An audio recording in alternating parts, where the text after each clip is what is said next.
క్రైస్తవ్యానికి అసలు ప్రాముఖ్యమైనది ఏమిటి? చాలామంది వారి జీవితాల్లో అనేకమైన వాటి మీద మనసు ఉంచుతారు.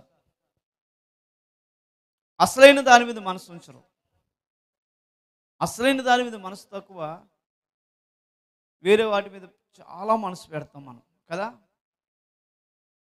క్రైస్తవ్యం అంతా దేని మీద ఆధారపడి ఉంటుందంటే, ఒక క్రీస్తు యొక్క పునరుత్థానం మీద ఆధారపడి ఉంటుంది.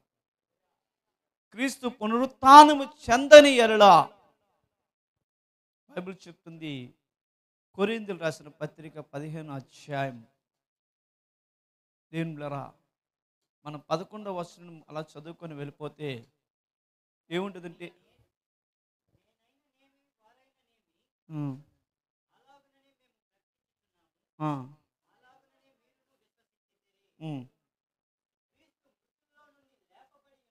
క్రీస్తు మృతుల్లో నుండి లేపబడి ఉన్నాడని ప్రకటింపబడుచుండగా మీలో కొందరు మృతుల పునరుత్థానం లేదని ఎట్లు చెప్పుచున్నారు. మృతుల పునరుత్థానము లేని ఎడల, అంటే పునరుత్థానం అనేది ఉంది అని దేవుని ద్వారా పాత నిబంధన నుండి ప్రకటించుకొని వస్తుంది. అసలు పునరుత్థానాన్ని ఎలా ప్రకటిస్తున్నారు మనం ఆలోచించాలి. పునరుత్థానాన్ని ఎలాగ ప్రకటిస్తున్నారు పాత నిబంధనలో? మృతుల పునరుత్థానం ఉందని దాన్ని ప్రకటించే విధానమే బాప్తిస్మిచ్చి యోహాను బాప్తిస్మం అంటే. బాప్తిస్మం ఇవ్వడం ఏంటంటే, బాప్తిస్మం ఎందుకు ఇచ్చేవారంటే, మనిషి నువ్వు చనిపోతావు, చనిపోయిన తర్వాత మళ్ళీ నీకు పునరుత్థానం అంటూ ఉంటుంది. నేను నీటిలో ముంచుతున్నాను, చాలామంది జ్ఞాపకం చేసుకోండి, నీటిలో నేను ముంచుతున్నాను. ఈ నీటిలో ముంచడం ఏంటంటే, ఇది సమాధి చేయడం. బాప్తిస్మం అనేది పాతి పెట్టడం, బాప్తిస్మం అనేది శుభ్రము చేయడం అని ఆ మాటకి అనేకమైన అర్థాలు ఉంటాయి. ఎక్స్పెషల్గా దాని అర్థం ఏంటంటే, బాప్తిస్మం అనగా మృతులు అంటే చనిపోవడం. బాప్తిస్మం అనగా చనిపోవడం. అది దేనికి గుర్తుగా ఉంది అంటే, పునరుత్థానానికి. పాపం విషయంలో మనిషి చనిపోయి తిరిగి బ్రతకడం అంటే ఏమిటి అంటే, దేవుని ద్వారా అది కూడా నీటి బాప్తిస్మం. నీటిలో బాప్తిస్మం ఇస్తారు. ఏమిటి నీటి బాప్తిస్మం అంటే, జలము దగ్గరకు తీసుకెళ్ళి, జలాల దగ్గరకు తీసుకెళ్ళి, సముద్రంలో ఇచ్చిన వాళ్ళు సముద్రంలో ఇస్తారు, వాటర్ ట్యాంకులు ఇచ్చిన వాళ్ళు వాటర్ ట్యాంకులో, ఎక్కడైతే నదులు ఉంటే నదులు కాడిస్తారు. ఇచ్చినప్పుడు ఆ మనిషిని పూర్తిగా నీటిలోని ముంచుతారు. ముంచిన తర్వాత ఆ వ్యక్తిని మళ్ళీ తీస్తారు. తండ్రి, కుమార, పరిశుద్ధాత్మను యేసుక్రీస్తు వారి నామములో నేను నీకు బాప్తిస్మం ఇస్తున్నానని చెప్పి ఆ వ్యక్తిని ముంచుతారు. ముంచడం ఏమిటి, తీయడం ఏమిటి అంటే, దేవునిరా బ్రతికున్న వ్యక్తిని పాపముల విషయమై రోమీయులు రాసిన గ్రంథంలో 6వ అధ్యాయం ప్రకారము పాపముల విషయమై మనము చనిపోతుంది. అలాగైనా ఏమందము, కృప విస్తరింపవలనని పాపమందు నిలిచి ఉందమా? అట్లనరాదు. పాపముల విషయమై చనిపోయిన మనము ఇక మీదట ఎలాగ దానిలో జీవితము, క్రీస్తు యేసులోనికి బాప్తిస్మం పొందిన మనమందరము ఆయన మరణంలోనికి బాప్తిస్మం పొందుతామని మీరెరగరా? చూడండి, అంటే బాప్తిస్మం అనేది మరణములోనికి, పాపముల విషయమై చనిపోవడానికి. అంటే నీటిలో ఎందుకు పూర్తిగా ముంచుతారంటే, జల సమాధి చేస్తారు. గోయి తీసుగా నిన్ను కానీ నన్ను కానీ కప్పెడితే మళ్ళీ తీయడం అవదు. అందుకని నీటిలోని జల సమాధి చేస్తారు. బాప్తిస్మం అంటే నీటితో కడగడం అని అర్థం. పాపం విషయమై ఆ వ్యక్తిని శుద్ధి చేయడం, అనేకమైన సామాన్లను, పాడైపోయిన వస్తువులు అన్నీ తీసుకొచ్చి శుభ్రం చేయవలసిన వస్తువులన్నింటినీ బాప్తిసం చేయను అంటారు. అంటే అన్నింటినీ తెల్లగా కడుగుతారు. బాప్తిసం అంటే మన పాపములను మనము ఒప్పుకొని పాపం విషయం చనిపోయి నీతిమంతులుగా తిరిగి లేపబడడం. ఎలాగైతే నీవు బాప్తిసం తీసుకుంటున్నావో, నీటిలో అలాగ ముంచుతున్నారో, ముంచిన తర్వాత నిన్ను లేస్తున్నావో, అది దేనికి గుర్తుగా ఉందంటే పునరుత్థానికి గుర్తుగా ఉంది. అంటే నువ్వు ఒక రోజు చనిపోతావు. ఇప్పుడు పాపం విషయమే చనిపోయి ఎలాగైతే లేపబడ్డావు, అలాగే ప్రాణం ఉంటుండగా నీవు ఒకరోజు చనిపోతావు, మళ్ళీ ఒకరోజు నువ్వు లేపబడతావు. నీటిలో పడి ఎలాగైతే మళ్ళీ బయటకు వస్తావో క్రొత్త జీవితంతో, అలాగా నీవు సమాధి చేయబడిన తర్వాత ప్రభువు యేసు మేఘారుడై వస్తాడు.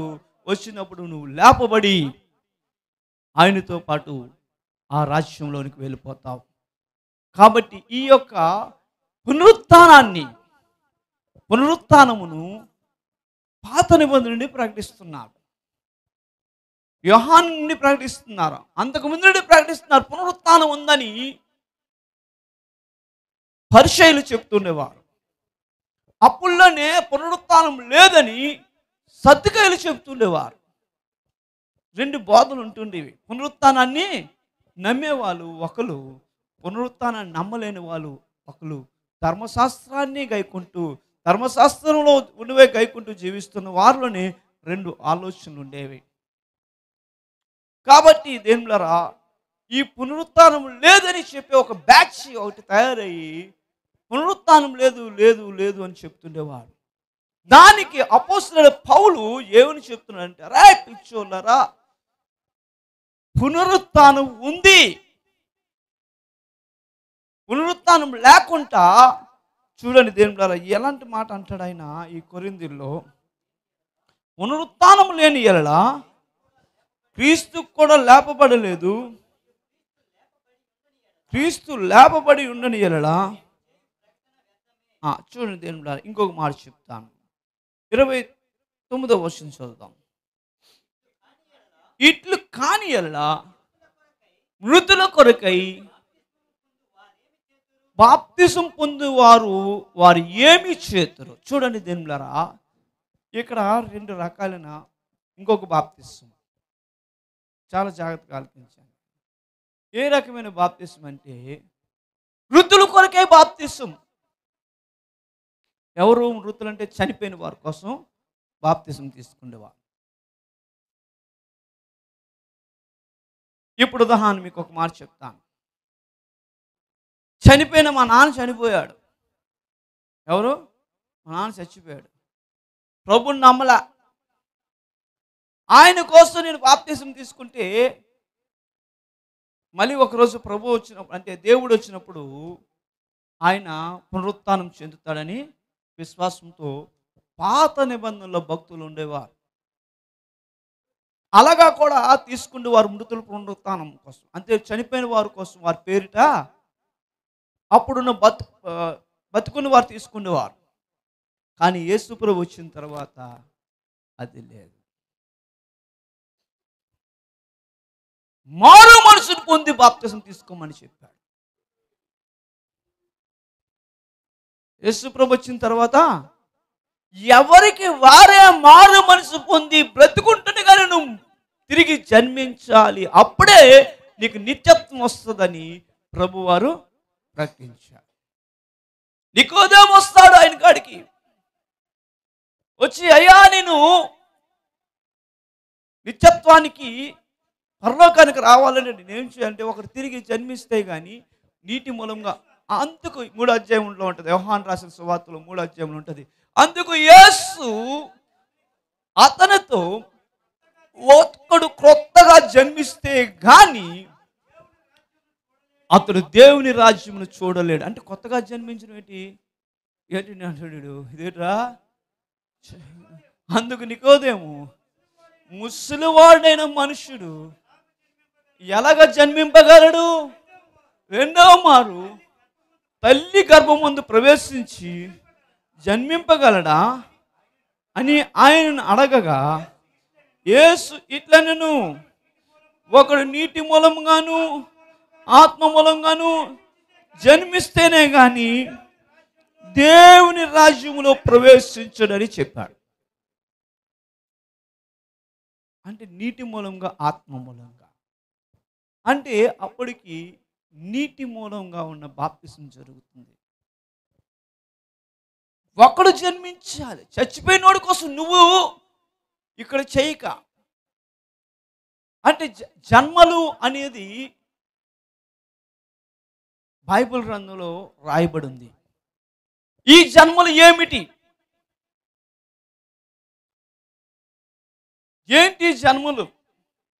మనిషి ఇక్కడ చనిపోయిన మనిషి పరలోకంలోనే జన్మిస్తాడు, మరి ఇక్కడ జన్మించడు అని బైబిల్ చెప్తుంది. అది పాత నిబంధన బోధ. హల్లెలూయా. కొత్త నిబంధన బోధ కాదు. పాత నిబంధన బోధ ఏం చెప్తుంది? ఇక్కడ చనిపోయిన మనిషి సమాధి చేయబడిన తర్వాత వాడు పరలోకంలో జన్మిస్తాడని పాత నిబంధనలో బోధ చెప్తుంది. కానీ యేసుక్రీస్తు వారి దగ్గరికి వచ్చినప్పటికీ ఇక్కడే చనిపోయి ఇక్కడే జన్మించాలి, అప్పుడు పరలోకంకి వెళ్తాడని యేసు ప్రభు దగ్గరికి వచ్చినప్పుడు బోధ మారింది. అంటే ఇంకొక జన్మ ఎక్కడ జన్మించాలని ఉంది? ఇక్కడ. ప్రియమైన దేవులారా, రెండు జన్మలు. హల్లెలూయా. ఒక జన్మ ఇక్కడ చనిపోయిన తర్వాత వారి గురించి బాప్తిసం తీసుకుంటే ముందున్న వారు పరలోకంకి వెళ్ళిపోతారని, తర్వాత బ్రతికున్న వాళ్ళు కూడా బాప్తిసం తీసుకుంటే వారు చనిపోయిన పరలోకంకి వెళ్తారు, పునరుత్థానం అవుతారని ఒక ఆలోచన. అది కానీ యేసుక్రీస్తు వారి తర్వాత ఆయన మరణించిన తర్వాత, ఆయన పునరుత్థానం అయిన తర్వాత, ఆయన సమాధిలో లేపబడిన తర్వాత రెండవ బోధ ఏంటంటే యేసు ప్రభు కానిండి మారు మనసు పొంది నువ్వు మళ్ళీ జన్మించే బ్రతుకుంటుండగానే ఇంకొక జన్మ జన్మించాలి. హల్లెలూయా. ఏంటండి బైబిల్ చెప్తుంది? తీతు రాసిన గ్రంథము దేవుని బిడ్డలారా 3వ అధ్యాయం 4వ వచనం చదివితే రాసి ఉంటుంది. చదవండి ఒకసారి. మన రక్షకుడైన దేవుని యొక్క దయయు మానవుల ఆయనకున్న ప్రేమయు ప్రత్యక్షమైనప్పుడు మనము నీతిని అనుసరించి చేసిన క్రియల మూలంగా కాక తన కనికరము చెప్పిన పునర్జన్మ సంబంధమైన స్నానం ద్వారాను పరిశుద్ధాత్మ మనకి నూతన స్వభావం కలుగు చేయడం ద్వారాను మనలను రక్షించును. పునర్జన్మ అంటే ఇంకొక జన్మ నువ్వు బ్రతుకుంటుండగానే జన్మించాలి. హల్లెలూయా. చూసారా, బ్రతుకుంటుండగానే చాలాసార్లు చెప్పాను. ఒక వ్యక్తి వ్యసనపరుడై ఉన్నాడు, ఒక వ్యక్తి పాపంలో జీవిస్తున్నాడు, ఒక వ్యక్తి చెడిపోయి ఉన్నవాడు. వాడు ఆ పాపంలో జీవిస్తూ ఎంతో ఇబ్బందికరంగా జీవిస్తున్న వ్యక్తి ఆ చెడుతనాన్ని విడిచిపెట్టి మారు మనసు పొంది క్రొత్త జీవితాన్ని జీవించడమే ఇంకొక జన్మ జన్మించడం. హల్లెలూయా. యేసు ప్రభుని నమ్ముకోవడం, బాప్తిసం తీసుకోవడం అంటే ఇంకొక జన్మను జన్మించడం. అందుకని పాపముల విషయమే చనిపోయిన నీవు మరి ఎలాగ అందులో నిలిచి ఉండు? ఈ నూతన స్వభావాన్ని కూడా మనకి ఎవరు కలుగు చేస్తారంటే మన గొప్పతనం కాదు, తండ్రి అని ఆయన పాదాలు పట్టుకొని హృదయపూర్వకంగా వేడుకుంటే పరిశుద్ధాత్మ దేవుడే మనకు నూతన స్వభావాన్ని కలుగు చేస్తాడు. అందుకని యేసు ప్రభు చెప్పారు, ఒకడు ఆత్మ మూలముగా జన్మిస్తే గాని ఈ ఆత్మ దైవ చిత్తానుసారమైన దుఃఖాన్ని కలుగు చేస్తుంది. ఈ ఆత్మ దేవునికి అనుకూలమైన ఇష్టపడే మారు మనసు నీలో పుట్టిస్తుంది. కాబట్టి ఇది మనుషులమైన మనము మన పునరుత్థానానికి, మనకి పునరుత్థానానికి గుర్తుగా ఎవరు ముందుగా పునరుత్థానమయ్యారంటే మన ప్రభువైన యేసుక్రీస్తు వారు. ఇన్ని ఉన్నాయి కదా, అపోస్తలుడు పౌలు చెప్తున్నాడు వారితో, ఇన్ని ఉన్నాయి కదా, పునరుత్థానం లేదని మీరు ఎలా చెప్తారు? ఎవరు అప్పుల్లోనే యేసుప్రభుని నమ్ముకుంటూనే కొందరు ఈ బోధలు పెట్టారు. అప్పుడు అపోస్తలుడు పౌలు చెప్తాడు, ఏమి చెప్తాడంటే దేనిరా ఆ అధ్యాయం కంటిన్యూ చేద్దాం. మొదటి కొరింథీయులు 15వ అధ్యాయము మనం చదువుదాం. 15వ వచనం. దేవుడు 14 వచనం చదవండి, క్షమించండి. మరియు క్రీస్తు లేపబడిన యెడల మేము చేయి ప్రకటన వ్యర్థము, మీ విశ్వాసము వ్యర్థమే. యేసు ప్రభు చనిపోయి తిరిగి లేపబడకపోతే, మృతుల పునరుత్థానం లేకపోతే మనకి నిరీక్షణ లేదు. చనిపోతే పశువులు చనిపోతున్నాయి, వాటికి పునరుత్థానం లేదు, వాటికి లేదు, వాటికి నిరీక్షణ లేదు. మనకి నిరీక్షణ ఉంది. పునరుత్థానం ఉందని నిరీక్షణ కలిగి చనిపోతే ఎక్కడికి వెళ్తామంటే చాలా మందిని అడిగితే ఏం చెప్తారు తెలుసా లోకస్తుల్ని? ఒకరోజు నేను ఒక హాస్పిటల్లో ఒక పేషెంట్ని విజిట్ చేశాను. ఆయన ఒక సాధువు, ఆయన చనిపోయే ముందు 2 కిడ్నీలు ఫెయిల్ అయిపోతే ఆయనకి ప్రార్థన చేయమని ఆయన మిస్సెస్ వచ్చి పిలిచింది. నేను వెళ్ళి ప్రేయర్ చేశాను. ప్రేయర్ చేస్తున్నప్పుడు అన్నాను, అయ్యా మరి డాక్టర్ గారు ఏంటన్నారంటే చనిపోతావు అన్నాడు. అప్పుడు నేను అడిగాను, చనిపోతావు అంటే మరి చనిపోతే ఎక్కడికి వెళ్తారు మీకు తెలుసా అని అడిగాను. ఆయన ఏంటన్నాడు తెలుసా? నాకు నిరీక్షణ లేదు, చనిపోతే నేను ఎక్కడికి వెళ్తానో నాకు తెలియదు, అందరూ ఎక్కడికి వెళ్తారో అక్కడికి వెళ్తాను అన్నాడు. ఇప్పుడు ఉదాహరణ చెప్తాను. ఇక్కడ 4 పిల్లలు లేపి, చిన్నపిల్లలు మనం అడుగుదాం ఉదాహరణ కొన్ని విషయాలు. చిన్నపిల్లల్ని, అరే నువ్వు లేకరా ఇక్కడ రా, మనం వెనక్కి వెళ్ళాం, ఇక్కడ కనెలపట పైన, అరే నువ్వు రారా, ఈయన్ని అడుగుదాం ఫస్ట్. నువ్వు చెప్పాలి. రే ఈ ప్రార్థన అయిన తర్వాత ఎక్కడికి వెళ్తావురా? ప్రార్థన అయిన తర్వాత ఎక్కడికి వెళ్తావు చెప్పు, చెప్పు ఎక్కడికి వెళ్తావు? ప్రార్థన అంతా అయిపోయిన తర్వాత భోజనం ఇంటికి వెళ్తాడటండి. నువ్వు ఎక్కడికి వెళ్తావురా? ఇంటికి. వెరీ గుడ్, వెళ్ళిపోండి. వీళ్ళిద్దరు కూడా ఇంటికి వెళ్తారట. మరి మీరేం చెప్తారా? ప్రార్థన అయిన తర్వాత ఎక్కడికి వెళ్తావమ్మా? ఇంటికి వెళ్తా. ఇంటికి వెళ్తుందట. నువ్వు ఎక్కడికి వెళ్తావు ప్రార్థన అవుతే? ఇంటికి వెళ్తాను. ఇంటికన్నారని ఇంటికన్నా వేస్తున్నావా? కానీ ఉదాహరణకి మీకు ఒక మాట చెప్తాను నేను. ఇప్పుడు ఈయన అడుగుదాం, రారా రారా, ఈడు అసలైన వాడండి ఈడ. నువ్వు చెప్పరా, ఈడు ఎక్కడికి వెళ్తారు ప్రార్థన అయిన తర్వాత? ఎక్కడికి వెళ్తారు వీటికి తెలియదటండి. చూడండి, ప్రార్థన అయిన తర్వాత ఎక్కడికి వెళ్తావంటే నాకు తెలియదు అంటున్నాడు. ఇప్పుడు ఈయన ఏంటంటాను చెప్పండి, ఏంటంటాను చెప్పండి. అంటే వీడికి ప్రార్థన అయిన తర్వాత ఎక్కడికి వెళ్తాం అనేది వీడికి అవగాహన లేదు. అయ్యో ఎలాగా అంటే వీడికి ఎక్కడికి వెళ్తాడు వీడికి తెలియదు. అంటే వీడికి గమ్యం లేదు. కూర్చున్నాను, వీడికి ఏట్లేదు, అడిగి ఏట్లేదా నీకు గమ్యము? అది ఎక్కడికి వెళ్తాడో తెలియదు. ఇంకా ఏంటంటారు తెలుసండి, ఆ టైంలో మా టైంలో అలాగ అన్న వ్యక్తిని చిన్నవాళ్ళ 26 నెంబర్ బస్సు ఎక్కించాలని వాళ్ళని. ఎందుకు తెలుసండి, చిన్నవాళ్ళలో మెంటల్ హాస్పిటల్ ఉండేది.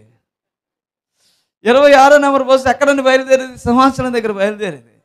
కరెక్ట్గా మెంటల్ అందరిని ఎక్కించుకొని ఆ యొక్క హాస్పిటల్ దించేది. ఎందుకంటే తెలియదు వాళ్ళకి. దేవుని బిడ్డలారా, ఈ లోకంలోని మనుషులకి నిరీక్షణ లేదు. వారు చనిపోతే ఎక్కడికి వెళ్తారో తెలియదు. అప్పుడు నేను అడిగాను, అయ్యా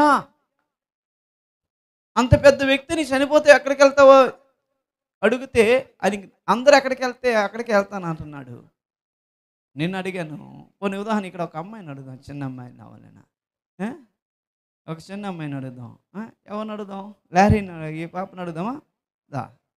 జాన్వీని అడుగుదాం. జాన్వి ఇక్కడ ఈ పాపని అడుగుదాం. నువ్వు చనిపోతే ఎక్కడికి వెళ్తావు? పరలోకానికి కానీ నరకానికి కానీ. ఈ అమ్మాయి కూడా 2 తలంపుల్లో ఉందండి. ఏదో కరెక్ట్గా ఒక మాట చెప్పు. పరలోకం. పరలోకానికి ఎలాగెళ్తావు నువ్వు? దేవునిలో ఉంటే అప్పుడు పరలోకంకి వెళ్తాం. ప్రస్తుతం అంటే ఈ అమ్మాయికి కొంతవరకు అవగాహన, అంటే నేను ప్రభువుని నమ్ముకున్నాను కాబట్టి నేను పరలోకానికి వెళ్తాను ఉంది చనిపోతే. అలాగే దేవులారా, క్రైస్తవులు దేవుడిని యేసు ప్రభువుని నమ్ముకున్న వాళ్ళు చనిపోతే వాళ్ళు ఎక్కడికి వెళ్తారని నమ్మకం అంటే పరలోకానికి వెళ్తానని నమ్మకం. వారికి ఒక నిరీక్షణ ఉంది. క్రీస్తుని కలిగిన వారికి ఒక నిరీక్షణ. ఎందుకు క్రీస్తుని మనం నమ్ముతున్నామంటే యేసు ఏ విధంగా చనిపోయి తిరిగి లేచాడో అదే విధంగా మనము కూడా చనిపోయిన ఒకరోజు తిరిగి లేచి ఈ తత్వానికి వెళ్తామని ఒక నిరీక్షణ మనకు కలిగి ఉంది. హల్లెలూయా. కాబట్టి ఇలాంటి ఆయన చనిపోయాడు తిరిగి లేపబడ్డాడని ప్రకటింపబడుతుంటే మీరు లేదని చెప్తున్నారేట్రా? అపోస్తలుడు పౌలు అంటూ ఆయన అంటాడు, ఇంకా ఏంటంటాడంటే దేని ద్వారా 15వ వచనం కాడికి వచ్చినప్పుడు, దేవుడు క్రీస్తుని లేపనని ఆయనకు వచ్చి మేము సాక్ష్యం చెప్పుచున్నాం కదా, మృతులు లేపబడని ఎడల దేవుడు ఆయనను లేపలేదు కనుక మేము దేవుని విషయమై అబద్ధపు సాక్షులముగా అగుపడుచున్నాము. అంటే పునరుత్థానం ఉందిరా, చనిపోయిన వారు లేపబడతారు, దేవుని రాజ్యానికి వెళ్తారని చెబుతుంటే ఇతరుల వల్ల దుఃఖపడకు నిమిత్తము నిద్రించిన వారి గురించి మీకు ఈ విషయం తెలియకుండా నాకు ఇష్టం లేదు అని అపోస్తలుడు పౌలు చెప్తున్నాడు. కాబట్టి అందరికీ ఒక నిరీక్షణ ఉంది, నిత్యత్వానికి వెళ్తామని. కాబట్టి ఇప్పుడు అది లేకపోతే మేము చేయు ప్రకటన వ్యర్థమే, మీ విశ్వాసము వ్యర్థమే అంటూ ఏంటంటాడు తెలుసండి. అబద్ధ సాక్షులు కనబడుతున్న 16వ వచనం, మృతులు లేపబడిన ఎడల క్రీస్తు కూడా లేపబడలేదు, క్రీస్తు లేపబడిన ఎడల మీ విశ్వాసం వ్యర్థమే, మీరు ఇంకను మీ పాపంలోనే ఉన్నారు. యేసు ప్రభువు వారు చనిపోయి తిరిగి లేపబడకపోతే మనము ఇంకా మన పాపంలోనే ఉన్నామాట. చూసారా, ఆయన చనిపోయి తిరిగి లేపబడకపోతే మనం ఇంకా మన పాపంలోనే ఉన్నామంటాడు. ఇంకా అంటాడు ఆయన ఏంటంటాడంటే, అంతేకాదు క్రీస్తునందు నిద్రించిన వారందరూ నశించారు. అంటే యేసుప్రభు నమ్ముకొని అనేక మంది అధసాక్షులు అయిపోయారు. యేసుప్రభు నమ్ముకొని యేసుప్రభు కోసం ఆస్తులు, రాజ్యాలు, గొప్ప గొప్ప భాగ్యాలు విడిచిపెట్టి దరిద్రాన్ని అనుభవిస్తూ ఇది కాదు శాశ్వతమైనది దేవుని యొక్క రాజ్యము అని విశ్వాసంతో ఓర్పుతో పట్టుగా కలిగి పరిశుద్ధంగా జీవిస్తూ అనేకమైన నిందలు అనుభవిస్తూ సింహాలకు వేయబడుతూ రంపాలతో కోయబడుతూ అనేక మంది చేత కాల్చబడుతూ విశ్వాసంతో జీవించి చనిపోయిన వాళ్ళు కూడా నశించిరి అంటూ ఏంటంటాడంటే, ఇంకా నా దేవులారా, ఈ జీవితకాలం మట్టుకు మనం క్రీస్తునందు నిరీక్షించిన వాని ఎడల మనుషులందరికంటే దౌర్భాగ్యమై ఉందుము. యేసు ప్రభువును నమ్ముకోవడం మనము ఈ లోకములో ఆయన పునరుత్థానం చెందకపోతే ఈ లోకంలో అందరికంటే దౌర్భాగ్యుడు ఎవరంటే మనమే అంటాడు. ఎందుకని నేను ఉపవాసాలు చేయడం, ఎందుకని మన శరీరాన్ని కాల్చుకోవడం, ఎందుకని మనకి ఆశ ఉన్న తినాలనుకున్న దాన్ని తినకుండా, చూడాలని అనుకున్న దాన్ని చూడకుండా, ఆడాలనుకున్న మాట ఆడకుండా, కట్టుకోవాలనుకున్న దాన్ని కట్టుకోకుండా మళ్ళీ మనం నలగొట్టుకొని ఎందుకు ఇంత నశించు ఈ విధంగా మళ్ళీ మనం బాధపరుచుకొని ఉంటున్నాం.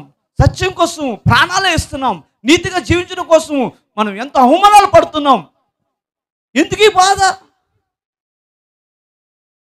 క్రీస్తు లేపబడకపోతే మన విశ్వాసం వ్యర్థం. ఈ భూమి మీద ఉన్న అందరికంటే క్రైస్తవుడు దౌర్భాగ్యుడు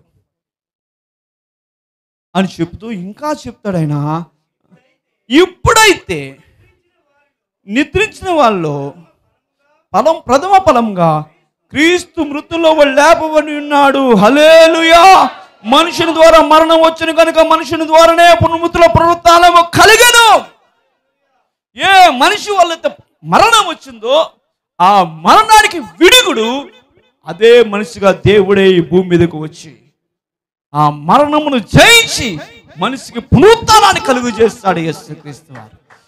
అందుకనే దేవుని బైబిల్ అంతా కూడా క్రైస్తవ్యం దేని మీద ఆధారపడి ఉందంటే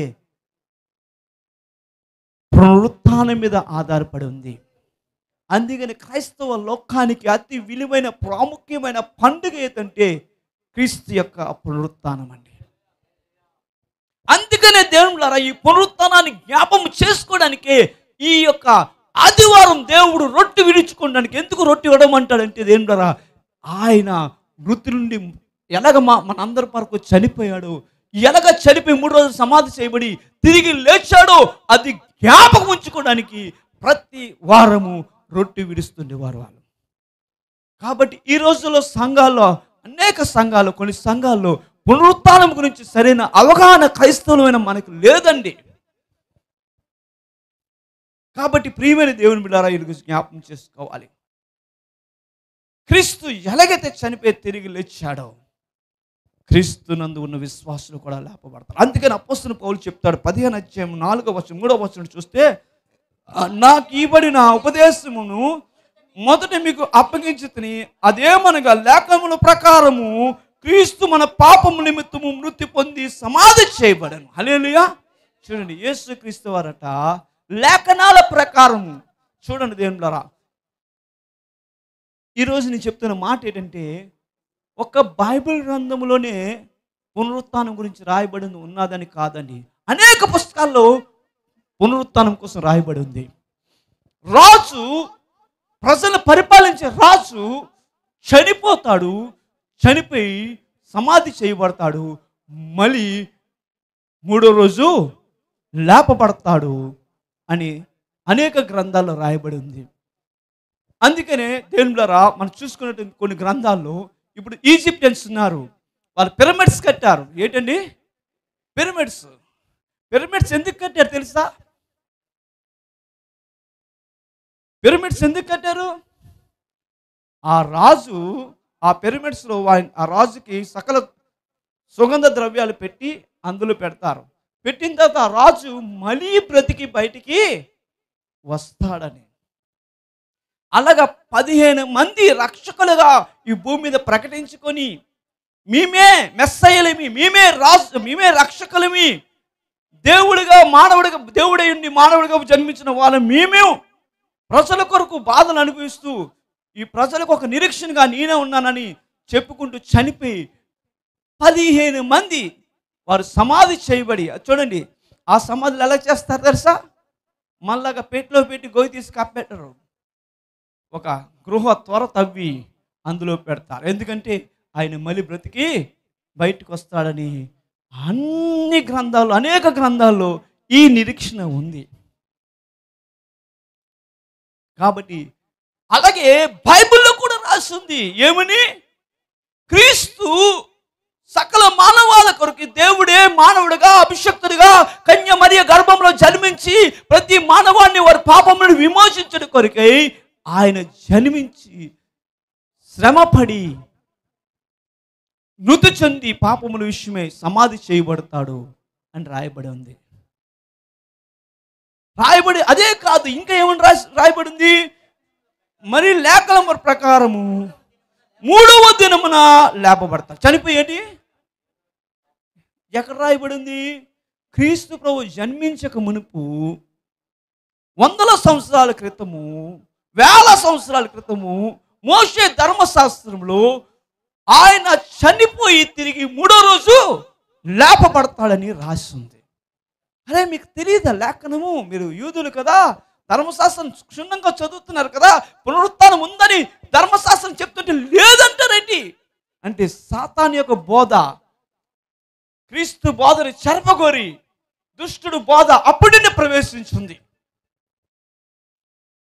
అందుకని ఇప్పుడు చూసుకున్నట్టే కొన్ని బోధలు వస్తాయి. మార్మన్ అని వాళ్ళు అదే ఏది చనిపోయిన వాళ్ళు, మా అమ్మ చనిపోతే అమ్మ కోసం ఇక్కడ బాప్తిజం తీసుకుని పరలోకం వెళ్ళిపోద్ది ఆవిడ.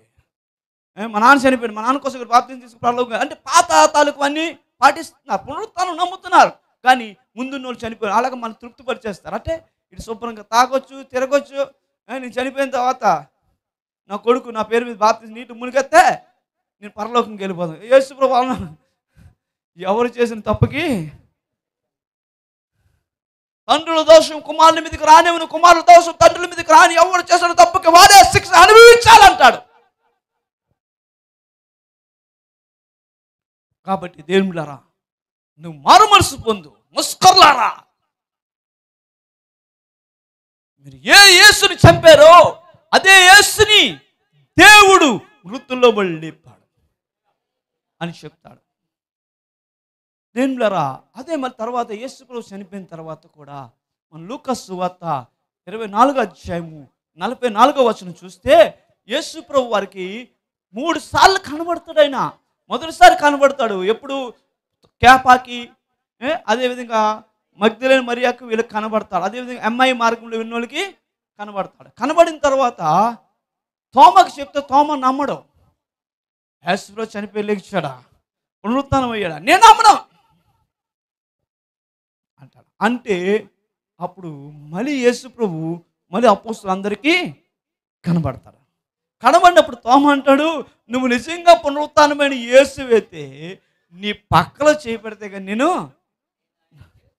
ఆయన చేతులలో ఆ మేకల గుర్తును చూసి నా వ్రేళ్ళు ఆ మేకల గుర్తులో పెట్టి నా చెయ్యి ఆయన పక్కలో ఉంచితేనే కానీ నేను నమ్మను. ఆయన చనిపోయి లేచండి నమ్మను అన్నాడు ఫస్ట్. అరే అప్పుడు యేసు ప్రభు మళ్ళీ ఆయన ఉంటుండగా అపోస్తలులందరికీ కనబడతాడు. అప్పుడు ఆయన పక్కలో వేలు పెట్టి ఆ ప్రభు పిలుస్తాడు. నువ్వు అక్కడ అంటాడు, ఒక మంచి మాట అంటాడు ఆయన, చూచి నమ్ముట వారి కంటే చూడక నమ్మిన వారు ధన్యులు. హల్లెలూయా. దేవులారా, ఎందుకు ఈరోజు ఈ మాట చెప్తానంటే, ఆ రోజుల్లో నేను అపోస్తులు ఆయనతో కలిసి చూసి నడిచారు, ఆయనతో స్పర్శను అనుభవించారు, ఆయనతో సహవాసం చేశారు. చేస్తూ అనేకసార్లు సొనుక్కొని వాళ్ళు విశ్వాసంగా నిలబడడం కన్నా ఆయన్ని చూడలేదు. అప్పుడు ఆ వాక్యాన్ని వింటూ మన విశ్వాసం ఉంచడం వాళ్ళకంటే ఇప్పుడున్న వాళ్ళే చాలా మంచి భక్తిపరులు. హల్లెలూయా. వాళ్ళు చూసి నమ్మారు, చూడక నమ్మిన వారు. అందుకని తోమ ఎప్పుడైతే ప్రభుని చూసి ఆ దర్శనం చూసి ఏడ్చి నా జీవితం ఇంకా ఆయన జీవితాన్ని పూర్తిగా ప్రభుకి డెడికేట్ చేసుకొని అక్కడి నుండి ప్రయాణం చేస్తాడండి ఇండియాకి. తోమ మొట్టమొదటి ఎక్కడికి వచ్చారు తెలుసా అండి భారతదేశానికి? చెప్పండి. కేరళ కాదండి, మొట్టమొదట ఆయన ఎంటర్ అయింది పంజాబ్ అండి. ఆయన పంజాబ్ నుండి అంటే ఆ కొస నుండి ఈ కొస దాకా సువార్త చేసుకుని వచ్చాడండి ఆయన. హల్లెలూయా. కానీ కేరళలో ఎక్కువ ఎస్టాబ్లిషన్ చేశాడు ఆయన. ఆఖరికి తమిళనాడులో వచ్చి థామస్ మౌంటైన్ దగ్గర ఆయన ప్రార్థన చేసుకుంటున్నప్పుడు వెనకాత నుండి వచ్చి ఒక వ్యక్తి ఆయన బలంతో పొడిచి చంపేస్తాడు. దేని ద్వారా అలాగే అర్థసాక్షి అయిపోయాడు. నేను పాస్టర్ గారు పిల్లలు తీసుకొని 2 సార్లు ఒకసారి అక్కడికి వెళ్ళాం మేము. మా పిల్లలు చిన్నవాళ్ళు, వాళ్ళకి జ్ఞాపకం ఉండదు ఆయన సమాధి కాడికి. దేవుని ద్వారా ఎందుకు ఈ మాట చెప్తానంటే, ఆ దృశ్యాన్ని చూసి నమ్మి భారతదేశాన్ని పరుగున వచ్చేస్తాడు ఆయన. అందుకనే ఇక్కడ యేసు ప్రభు వారు కనబడుతున్నప్పుడు రెండోసారి కనబడినప్పుడు వారికి ఏమి చెప్తుంటే చదవండి, లూకా 22:24-44. అంతటా ఆయన మోషే ధర్మశాస్త్రంలోను అంటే ముందు ప్రవక్తలు చెప్తున్నారు. ముందు అంటే యేసుక్రీస్తు కన్నా ముందు ప్రవక్తలు ధర్మశాస్త్రం ఏమని చెప్తుంది? నన్ను గురించి అంటే యేసు ప్రభు గురించి రాయబడినవి నెరవేరిన వలనని నేను మీ యొద్ద ఉండినప్పుడు మీతో చెప్పిన మాటలు నెరవేరినవని వారితో చెప్పిను. అప్పుడు వారు లేఖనాలు గ్రహించినట్లు వారి మనసును తెరిచి క్రీస్తు శ్రమపడి అంటే ప్రజలందరి కొరకు సకల మానవాల కొరకు యెషయా రాసిన గ్రంథము 53వ అధ్యాయం 10వ వచనం ప్రకారము ఆయన నలకొట్టబడుటకు, అదేవిధంగా 5వ వచనం 6వ వచనం మన సకల జనుల యొక్క సమాధానమైన శిక్ష ఆయన మీద పడుతూ ఇదంతా కూడా అందరూ గ్రహించినట్లు వారు కన్నులు తెరిచాడు. తెరిచిన తర్వాత ఆయన శ్రమపడి అంటే చనిపోయి 3వ దినమున మృతుల్లో లేచినని యెరూషలేము మొదలుకొని సమస్త జనములలో ఆయన పేరట మారు మనసును పాప క్షమాపణయు ప్రకటింపబడిననియు రాయబడి ఉన్నది. ఎక్కడ రాయబడి ఉంది? యేసుప్రభు వచ్చిన తర్వాత కాదండి, మార్కు సువార్త మనం రాసింది, ముందే రాయబడి ఉంది.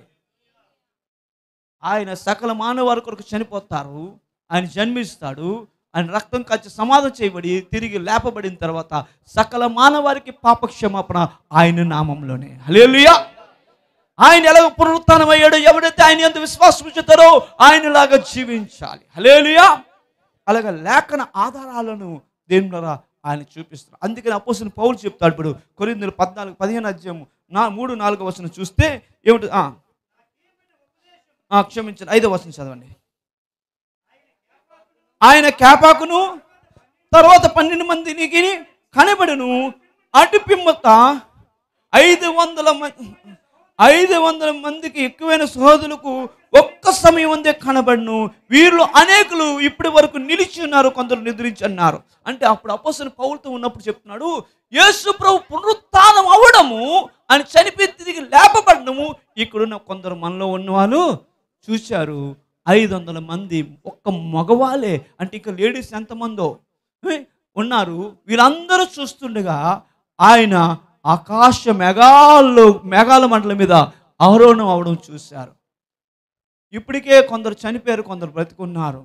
వీళ్ళు మన మధ్య ఉన్నారు కదా. ఏంటయ్యా మీరు, ఎవడెవడో చెప్పాడు, నిన్న ఒకడు వస్తాడు, రేపు ఒకడు వస్తాడు, అల్లా తర్వాత ఇంకొకటి వస్తాడు, ఇంకొకటి వచ్చి అంటాడు, బ్రదర్ మీకు తెలుసా పరలోక తల్లి ఉంది?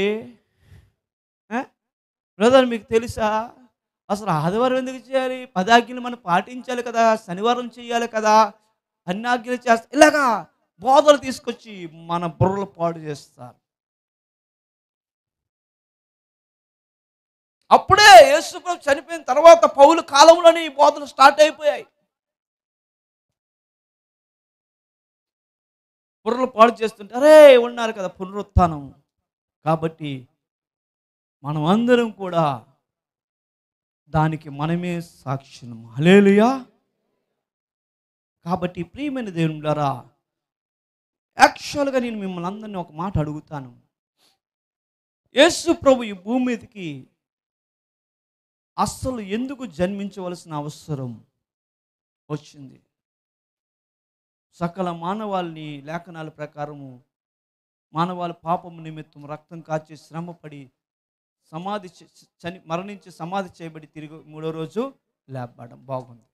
కానీ ప్రభువారు ఒక మాట అన్నారు, నేనే మార్గం అన్నాడు, నేనే సత్యం అన్నాడు, నేనే జీవం అన్నాడు, నేనే వెలుగు అన్నాడు. చూడండి అన్నాడు, నేనే వెలుగు అన్నాడు, నేనే సత్యం అన్నాడు, నేనే జీవం అన్నాడు. చూడండి యేసు ప్రభు అన్నాడు కదా. మరి ఈ మాట ఈ భూమి మీద ఇంకెవరైనా అన్నారా? నేనే వెలుగని ఎవరైనా అన్నారా? ప్రతి గ్రంథంలో కూడా తండ్రి మేము చీకట్లో ఉన్నాం, మమ్మల్ని వెలుగులోకి నడిపించయ్యా అని అడుగుతున్నారు. తండ్రి మేము అసత్యంలోనూ మమ్మల్ని సత్యంలో నడిపించయ్యా అని అడుగుతున్నారు. తండ్రి మేము మరణంలో ఉన్నాం, జీవంలోకి నడిపించు అంటే ఒక మనిషి వల్ల వచ్చిన మరణము మా మీద ప్రాప్తించింది. ఆ మరణానికి మేము బందిపోయి ఉన్నాం, మరణపు బంధకాల్లో ఉన్నాం, ఆ మరణపు బంధకం నుండి మమ్మల్ని విడిపించు అని ఆత్మ దేవుని ఘోషిస్తుంది. మనం రోజు ఇలా వెళ్తున్నప్పుడు మిగతా కొన్ని గ్రంథాల్లో, మన హైందూ గ్రంథాల్లో గుళ్ళ దగ్గర రాయబడి ఉంటుంది. పాట తలవారే చెప్తారు, ఏమని? అసదుమా సద్గమయా తమసుమా జ్యోతిర్గమయా వృక్షమా అంతృంగమయా అని పాట రాశారు మన రమేష్ బెదరు. రమేష్ గారు వచ్చారు ఈరోజు? రాలేదు కదా ఆయన అని రాశారు. మన్ను నిన్ను స్తుతించున నా ప్రభు, మట్టి నుండి మహిమకు నన్ను మార్చుము. మన్ను నిన్ను స్తుతించున నా ప్రభు, మట్టి నుండి మహిమకు నన్ను మార్చుము. మార్చుమయ్యా మార్చుమయ్యా, మట్టి నుండి మహిమకు నన్ను మార్చుము. మార్చుమయ్యా మార్చుమయ్యా, మట్టి నుండి మహిమకు నన్ను మార్చుము. నిన్ను స్తుతించునా నా ప్రభు. మట్టి నుండి మహిమకు నన్ను మార్చుము.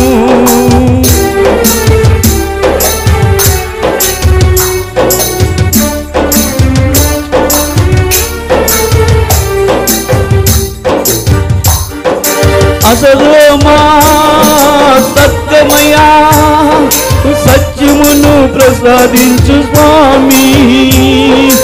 అసలోమా సత్యమయా సత్యమును ప్రసాదించు స్వామి.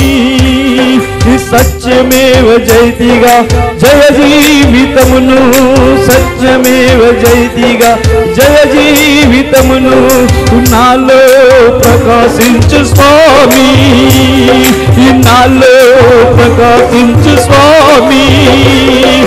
మన్ను నిన్ను స్తుతించునా నా ప్రభు. మట్టి నుండి మహిమకు నన్ను మార్చుము.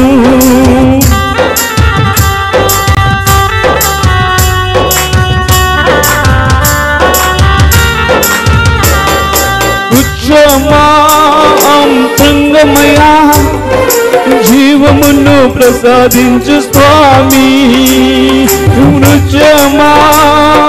ృంగమయా జీవమును ప్రసాదించు స్వామి. మృత్యుంజయుడా జీవాధిపతి, మృత్యుంజయుడా జీవాధిపతి చిరజీవం ప్రసాదించు స్వామి. చిరజీవం ప్రసాదించు స్వామి. ఈ మన్ను నిన్ను స్తుతించునా నా ప్రభు. మట్టి నుండి మహిమకు నన్ను, మన్ను నిన్ను స్తుతించునా నా ప్రభు. మట్టి నుండి మహిమకు నన్ను మార్చుము.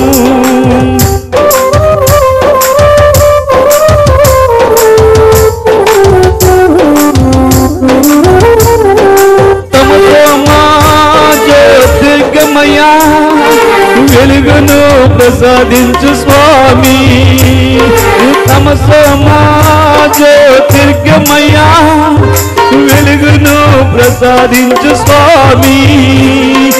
అంధకారమునకు శత్రువైన వెలుగుగా, అంధకారమునకు శత్రువైన వెలుగుగా నాలో తేజరిల్లు స్వామి. నాలో తేజరిల్లు స్వామి. ఈ మన్ను నిన్ను స్తుతించునా నా ప్రభు. మట్టి నుండి మహిమకు నన్ను మార్చుము. మన్ను నిన్ను స్తుతించునా నా ప్రభు. మట్టి నుండి మహిమకు నన్ను మార్చుము.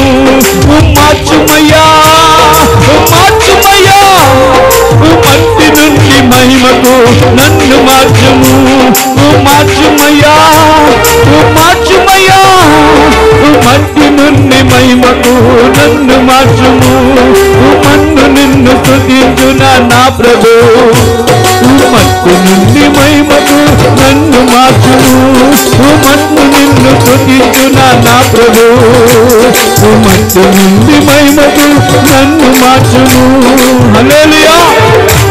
ప్రియమైన దేవులారా చూడండి, అంటే చీకట్లో ఉన్నాను స్వామి, నన్ను వెలుగులోకి నడిపించయ్యా అని నీ ఆత్మ, ఆది మానవుడు చేసిన పాపము, జన్మ పాపము నన్ను చీకట్లో నడిపిస్తుంది.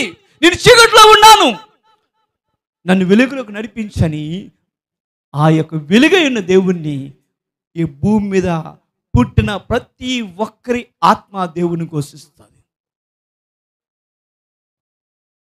ఆది మానవుడు చేసిన పాపము, అసత్యము నాలో స్థాపించబడడం వల్ల అసత్యములో నేనున్నాను. సృష్టికర్తని ఎరగక సృష్టిని సృష్టికర్త అనుకుని పూజిస్తున్నాను. సత్యాన్ని ఎరక్క అసత్యమే సత్యం అనుకొని నేను వెళ్ళిపోతున్నాను. నన్ను జ్ఞాపకం చేసుకో తండ్రి, నన్ను సత్యములో నడిపించయ్యా. సత్యమైన దేవుడా నాలోకి రా, నన్ను నడిపించని ఆత్మ దేవుని ఘోషిస్తుంది. అదేవిధంగా ఆత్మ ఆది మానవుడు చేసిన పాపము, మరణం అందరి మీదకి వచ్చింది. ఆ మరణంలో నేనున్నాను. ఆ మరణం నుండి నన్ను విమోచించి నాకు జీవ జలాన్ని దయచేసి స్వామి అని ఆత్మ దేవుణ్ణి అడుగుతుంది, నాకు మరణం నుండి జీవాన్ని ప్రసాదించు స్వామి అని. అందుకని బైబిల్ చెప్తుంది, యేసు ప్రభు చెప్తాడు, నేను ఈ లోకానికి వెలుగై ఉన్నానని చెప్తాడు, నేను ఈ లోకానికి సత్యమై ఉన్నానని చెప్తాడు, నేనే జీవము, నేనే మార్గము, నేనే సత్యం అని చెప్తాడు ఆయన. ఆ మాట ఈ భూమి మీద ఎవరూ చెప్పలేదు. ఎందుకు తెలుసా? ఒక మాట చెప్తాను నేను. యాక్చువల్గా చెప్పడం గొప్పతనమా, చేసి చూపించడం గొప్పతనమా? చేసి చూపించడం గొప్పతనమా, చెప్పడం గొప్పతనమా? Very good. చేసి చూపించడం, అంతే కదా. అనేక మంది చెప్తారండి, ఇలాగ చేయి అలాగ చేయి ఓ ఓ అని. అప్పుడు కింద ఉన్నానంటారా, చెప్తారు, బాగానే చెప్తారు, నువ్వు చేయరా, బాగానే చెప్తా, పారపడుకుందా, నువ్వు ఒకసారి పారపట్టుకుంటే నీకు తెలుస్తుంది ఆ నొప్పి. మొయ్యి మొయ్యి అంట, మొయ్యి, నువ్వు ఒకసారి మొయ్యు, మొసిమంటావు, బరువు ఎంత బరువు నీకేం తెలుసు?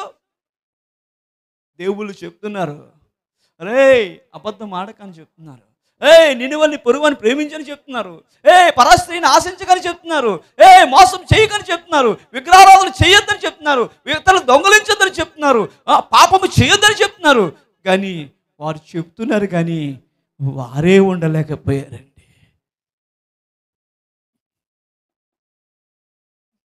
కాబట్టి ఏ ఒక్క మానవుడు కూడా వారు చెప్పినట్లు జీవించలేకపోతున్నారు.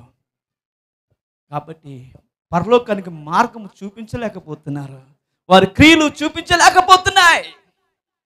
కాబట్టి దేవుడు చెప్పాడు, యేసుక్రీస్తుగా మానవుడిగా భూమి మీదకి వచ్చాడు, చేసి చూపించాడు, సత్యాన్ని కలిగి జీవించన్నాడు. సత్యము నిమిత్తము నీతి నిమిత్తం హింసింపబడిన పర్లేదు, ధన్యులు నీతిని స్థాపించన్నాడు. అవసరమైతే ప్రేమించు, ఆ ప్రేమకి నీ యొక్క త్యాగాన్ని, ప్రేమను చూపించు, ప్రేమ యొక్క నిర్వచనం అవసరమైతే మరణం కూడా చూపించన్నాడు. అలాగే ఆయన అన్నీ చెప్పాడు, ప్రతి ఒక్కటి చెప్పాడు. ఏది చెప్పాడో అది చేసి చూపించాడు. యేసుక్రీస్తు ఎందుకు వచ్చాడు తెలుసా?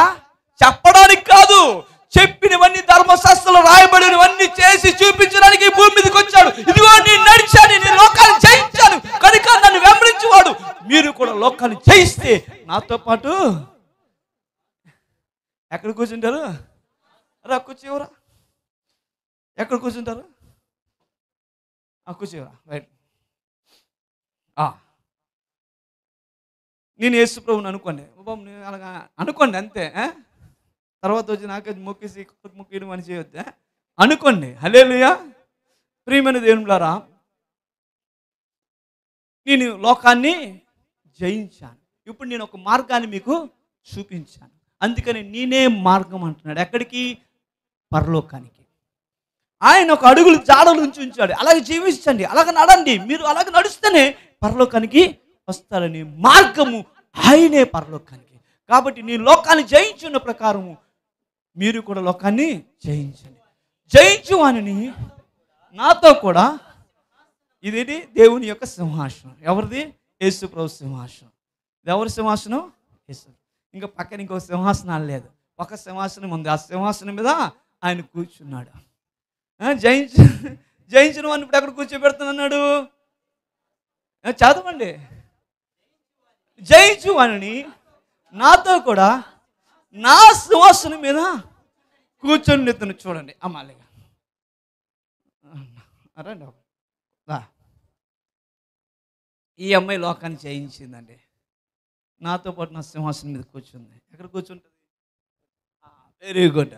దాగిద్యాను రారా, రారా నువ్వే. అమ్మ ఆడపిల్లలే, రారా నువ్వు. ఇది లోకాన్ని జయించాడు. దా జాషువా లోకాన్ని జయించాడు. ఎక్కడ కూర్చున్నాడు? నాతో పాటు నా సింహాసనం అన్నాడు కదా. అలా పాస్రామ్ గారి దగ్గర వేయలేదు సింహాసనం. ఆయన ఏ సింహాసనం మీద కూర్చున్నాడు ఆ సింహాసనమే. రైట్. నువ్వురా, నువ్వు లోకాన్ని జయించు కదా, ఇక్కడికి వచ్చా. దా రావాలి, టైం అయిపోతుంది. కూర్చో అక్కడ. రైట్. రే నువ్వు రారా, రే నువ్వు కదరా, వెనకద ఉన్నాడు, వెనకద ఉంటానా. లూకు ఇక్కడ కూర్చో. అరే నువ్వు వెనకదరా, అరే రా నువ్వు జయించిన వాడిని ఎక్కడ కూర్చోబెట్టాడైనా ఆయనతో పాటు ఆయన సింహాసనం మీద కూర్చోబెట్టే దేవుడు మన దేవుడు. చెప్పరు కూడా దేవుడు స్తోత్రం, హల్లెలూయా. ఇంకా పక్కన అక్కడ కూర్చోబెట్టాడు. ఎక్కడ కూర్చోబెడతాడు? ఆయన సింహాసనం మీద. ఆయన ఎక్కడ కూర్చున్నాడు అక్కడే కూర్చోబెట్టే దేవుడు మన దేవుడు. ఆయన లోకాన్ని జయించాడు. నువ్వు లోకాన్ని జయిస్తే ఆయన ఎలాగ చనిపోయాడో, ఎలాగ సమాధి చేయబడ్డాడు, ఎలాగ 3వ రోజు లేచాడు, అదే విధంగా నేను చనిపోయినను ఒక దినాన్ని లేపబడతాం. అదే మృతుల పునరుత్థానం. అది మనకు గొప్ప నిరీక్షణ. అందుకని చనిపోయిన వారి గురించి మనం దుఃఖపడవసరం లేదు. మన ప్రభు అంత గొప్ప పని చేశాడు, మనకు ఆ నిరీక్షణ ఇచ్చాడు ఆయన దేవుని బిడ్డారా. కాబట్టి ఈరోజు నువ్వెవరైనా సరే ప్రియమైన దేవుని బిడ్డ, క్రైస్తవ జీవితంలో అతి ప్రాముఖ్యమైనది పునరుత్థానం. ఆదివారం మనం చేయవలసిన ముఖ్య కారణం ఏమిటంటే దేవుని బిడ్డారా, ముఖ్య కారణం ఎందుకంటే ఆయన పునరుత్థానం చెందాడు ఆదివారం కనుక. హల్లెలూయా. లేఖనాల ప్రకారం ఎన్నో రోజులు లేచాడండి ఆయన? లేఖనాల ప్రకారం 3వ రోజు లేచాడు. కానీ ఉపమాన భాష ప్రకారము మామూలుగా 4 రోజులు అనొచ్చు, 5 రోజులు అనొచ్చు. కానీ లేఖనాలు ఏం చెప్తున్నాయి? ఎన్నో రోజులు? మనకి కావాల్సింది ఏంటి? లేఖనం కావాలి. కాబట్టి 3వ రోజు. అందుకని ఆయన ఎప్పుడు చనిపోయాడు? మా నాన్నగారు శుక్రవారం మధ్యాహ్నము 11 గంటలకు చనిపోయారండి. జాగ్రత్తగా ఆలకించండి. మా నాన్నగారు శుక్రవారం 11 గంటలకు చనిపోయారు. చనిపోతే ఆయనకి దినం ఏ రోజు చేస్తాం? 3వ రోజు దినం చేయాలి. ఏ రోజు చేస్తాం అంటే నేను అప్పుడు లోకంలో ఉన్నాను. అప్పుడు ఇంకా యేసుప్రభుని నమ్మలే. చెప్తున్నాను, ఇప్పుడు నాకు పాస్టర్ గారు దినం చేయమన్నారని అందరూ దినం చేయవద్దు చెప్తున్నాను. హల్లెలూయా. అప్పుడు నేను దేవుళ్ళో లేను కాబట్టి చెప్తున్నాను. అప్పుడు నేను దినం చేశాం. ఎన్నో రోజు? 3వ రోజు. 4వ రోజా? 3వ రోజు. 3వ రోజు కాబట్టి ఏ రోజు వస్తుంది చెప్పండి? ఏ రోజు వస్తుంది అండి? పెద్దోళ్ళు అడిగితే చెప్తారు. ఏ రోజు అండి? ఆదివారం వస్తుంది. అంటే చనిపోయిన రోజు లెక్కెడతారు శుక్రవారం, తర్వాత రోజు లెక్కెడతారు 2, 3వ రోజు ఆదివారం. అలాగే యేసు ప్రభు వారు శుక్రవారం మధ్యాహ్నం 3 గంటలకు చనిపోయారు. అది ఒకరోజు. శనివారం ఒకరోజు, ఆదివారం ఒకరోజు. అందుకని 3వ దినమున ఆయన లేపబడ్డాడు. చప్పట్లు దేవుని స్తోత్రాలు చెల్లి. హల్లెలూయా. లేఖనాల ప్రకారం దేవుని బిడ్డారా. కాబట్టి ఈరోజు ఆయన నందు మన విశ్వాసం ఉంచిన మనమందరం కూడా గొప్ప నిరీక్షణ కలిగి, మనకి ఈ భూమి మీద అన్నపానాల గురించి, కొట్లాట్ల గురించి, వీటి గురించి, వాటి గురించి కాదు, కానీ నిత్యత్వం కోసం ఆయన్ని ధరించుకున్న మనము ఆయనలాగా జీవిస్తూ యోగ్యమైన జీవితాన్ని జీవించాలని కోరుకుంటూ ఈస్టర్ పండుగ శుభాకాంక్షలు అందరికీ తెలియపరుస్తూ ప్రతి ఒక్కరిని దేవుడు ఆశీర్వదించును గాక. ప్రార్థన చేసుకుందాం.